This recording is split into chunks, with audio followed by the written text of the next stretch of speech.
All right, peace and blessings. November the 11th, the year 2017. This is from Unconstitutional, A Patriot's Bulletin, Volume 1, Issue 2 by Schuyler, Barbeau. The entire 30 pages have been uploaded to yearofjubilee.com, Schuyler's page, and we're going to read as much as we can into YouTube. This particular page is titled Local Matters. Thursday, March the 21st, the year 2017. I'm listening to the Dory Monson radio show on 97.3.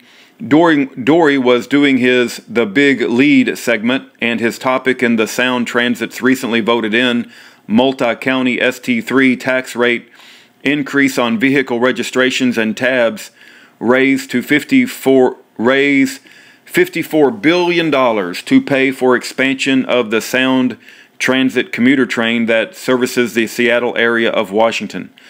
Sound Transit has just admitted during testimony before the state legislature to overtaxing $6 billion already from the taxpayers of King and Pierce counties. King 5 News did a story, and Dory played a soundbite of State Representative Judy Clyburn from Mercer Island, where she said with little hint of a chuckle, "Well, they didn't vote for it, so it's kind of difficult to come in and remove it," and claiming sticker shock.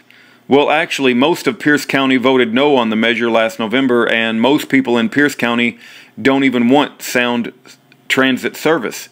But because the majority voted yes, the majority being Seattle with its 3 million people, now people in Pierce County are subject to the tax that they didn't want. Everyone is complaining about it. This is the problem with democracy. The majority can bully the minority.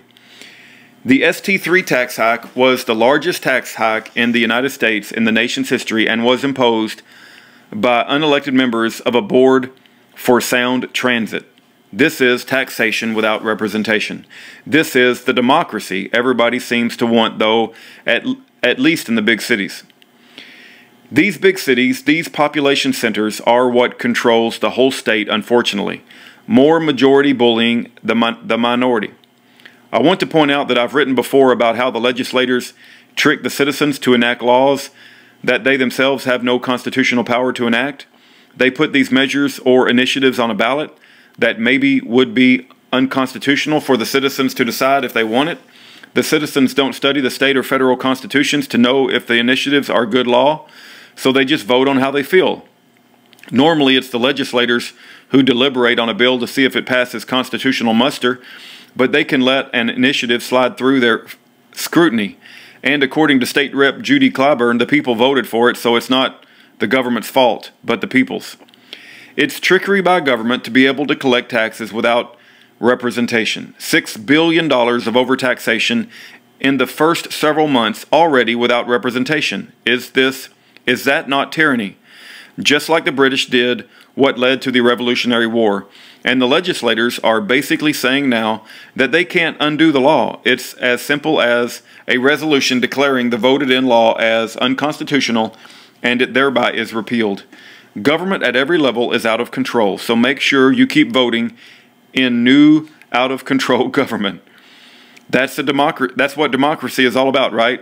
Always voting in your new oppressors and slave masters. Defender.